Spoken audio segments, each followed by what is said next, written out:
Kita semua mesti selalu dengar pasal krisis makanan global kan? Harga barang naik, ramai orang kelaparan. Tapi pernah tak kita terfikir yang salah satu puncanya mungkin ada kat udara yang kita sedut atau air yang kita minum? Jom kita siasat hubungan yang agak mengejutkan ni. Cuba bayangkannya, sejak tahun 2000, harga makanan kita dah melambung naik sebanyak 700%. Ini bukan inflasi biasa, tahu tak? Ini satu kejutan besar yang hentam bajet setiap keluarga, terutamanya untuk mereka yang paling susah. Dan di sebalik angka-angka yang besar tu, ada wajah-wajah macam ni. Ihak J.D. Farah. Kisah dia ni satu peringatan yang pedih, yang krisis ni bukan pasal nombor, tapi pasal nyawa manusia. Okey, untuk faham isu ni betul-betul, kita akan mulakan dengan tengok skala krisis makanan global ni. Lepas tu, kita akan siasat puncanya, termasuk satu faktor yang orang selalu terlepas pandang, pencemaran. Dan akhir sekali, kita akan bincang kesan-kesan dia dan apa jalan penyelesaiannya. Jom kita masuk bahagian pertama, krisis makanan global. Mari kita lihat betapa seriusnya keadaan dunia kita sekarang ni. Keadaan sekarang ni, terus terang, memang sangat membimbangkan. Bayangkan, 92.5 juta orang di seluruh dunia menghadapi kelaparan. Itu hampir 1 bilion orang. Ramai sangat yang tak dapat kalori minimum untuk hidup. Ini bukan lagi isu kecil, ini krisis kemanusiaan yang besar. Dan inilah akibatnya yang paling teruk. Satu keadaan perubatan yang dipanggil marasmus. Ini berlaku bila badan kita dah tak ada nutrien, sampaikan ia mula makan diri sendiri. Inilah realiti pahit krisis makanan. Jadi, soalannya sekarang, macam mana kita boleh sampai ke tahap ni? Jom kita beralih daripada apa yang berlaku kepada kenapa ia berlaku. Dan cuba faham punca-punca utama yang orang selalu sebut. Selalunya, kita akan dengar orang salahkan pertambahan penduduk, kemiskinan, ekonomi yang tak menentu. Semua tu betul, tambah pula dengan simpanan makanan dunia yang makin sikit dan bencana alam yang makin kerap, ia jadi macam satu ribut yang sempurna untuk krisis ni. Oh, dan jangan lupa pasal harga minyak. Cuba fikirkan, minyak kan perlu untuk buat baja, untuk lori yang hantar makanan. Jadi, bila harga minyak naik, kos untuk hasilkan makanan pun naik. Dan akhirnya, siapa yang kena tanggung? Kita juga bila bayar lebih kat pasar raya. Tapi, adakah itu sahaja ceritanya? Betul ke semua ni pasal ekonomi dan populasi semata-mata?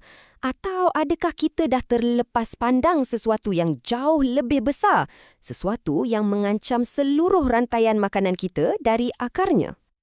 Dan gambar-gambar ni, ia menunjukkan kaitan yang tersembunyi itu dengan sangat jelas. Apa yang kita buat pada alam sekitar, sebenarnya kita buat pada bekalan makanan kita sendiri.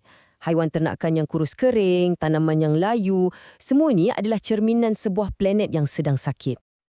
Okey, sekarang kita dah sampai ke jantung perbincangan ni. Jom kita buktikan macam mana pencemaran alam sekitar ni bukan sekadar isu alam, tapi ia adalah isu kemanusiaan yang menjadi punca utama krisis makanan global. Pencemaran ni ada macam-macam jenis dan semuanya berpunca daripada kita, manusia. Dari asap egzos kereta yang kita nampak hari-hari, sampailah ke sisa kimia yang orang buang siap-siap dalam sungai. Setiap satu tindakan ni menyumbang kepada masalah yang lebih besar. Cuba bayangkan skala dia, hanya dari kenderaan kita 13.6 juta tan gas beracun dilepaskan ke udara setiap tahun. Jumlah ni cukup untuk merosakkan hutan, tasik dan hidupan laut yang mana semuanya adalah sebahagian daripada ekosistem makanan kita. Sekarang, jom kita tengok kesan berantai dia. Pencemaran ni bukannya hilang macam tu je, ia akan kembali kepada kita dan beri kesan pada alam sekitar, kesihatan kita dan sudah tentu bekalan makanan kita. Salah satu kesan yang paling terkenal ialah hujan asid. Senang cerita, bahan pencemar kat udara tu bercampur dengan wap air, lepas tu turun balik ke bumi sebagai hujan yang berasid. Macam cuka yang cair sikit tapi cukup kuat untuk buat kerosakan. Dan kesannya memang betul-betul nyata. Hujan asid boleh buat tasik jadi terlalu berasid sampai ikan tak boleh hidup, ia rosakkan tanaman kita, hakis bangunan dan yang paling menakutkan, ia boleh buat orang yang ada asma jadi makin teruk. Lepas tu, kita ada jerebu. Rasanya kita semua pernah alaminya kan? Awan tebal yang penuh dengan zarah-zarah pencemar kecil yang terapung di udara. Ia bukan je buat mata pedih dan tekak sakit, tapi ia juga halang cahaya matahari, cahaya yang sangat penting untuk tanaman membesar. Untuk ukur kualiti udara ni, kita guna Indeks Pencemaran Udara atau IPU. Bila bacaan IPU dah lebih 100, udara tu dah dikira tak sihat untuk kita. Sekarang, cuba bayangkan apa kesannya pada tanaman dan haiwan bila udara dah sampai ke tahap berbahaya. Okey, jadi persoalan paling penting sekarang, apa yang boleh kita buat? Lepas dah faham masalah yang rumit ni, kita kena tengok jalan penyelesaiannya. Untuk krisis makanan dan juga untuk krisis alam sekitar.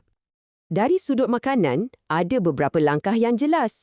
Kita perlukan lebih banyak tanah untuk pertanian. Kita kena guna teknologi moden untuk tingkatkan hasil. Dan yang paling penting, kita kena bantu orang yang paling susah supaya mereka boleh tanam makanan mereka sendiri. Dan dari sudut alam sekitar pula, penyelesaiannya ada pada tindakan kita bersama. Konsep 3R, guna semula, kurangkan dan kita semula tu bukan lagi sekadar slogan kat sekolah. Ia dah jadi satu kemestian untuk kita terus hidup. Kerajaan pun ada peranan yang sangat besar. Contohnya, Akta Udara Bersih di Amerika Syarikat dah buktikan yang undang-undang yang tegas memang boleh kurangkan pencemaran udara. Ini menunjukkan yang perubahan tu boleh berlaku asalkan ada kemahuan politik. Sebagai penutup, mari kita sama-sama fikirkan soalan ni. Krisis makanan dan krisis alam sekitar ni sebenarnya bukan dua masalah yang berbeza. Ia adalah satu masalah yang sama dan penyelesaiannya mungkin terletak pada kesedaran kita yang untuk bagi semua orang makan, kita kena sembuhkan planet kita dulu. Persoalannya, mampukah kita lakukannya?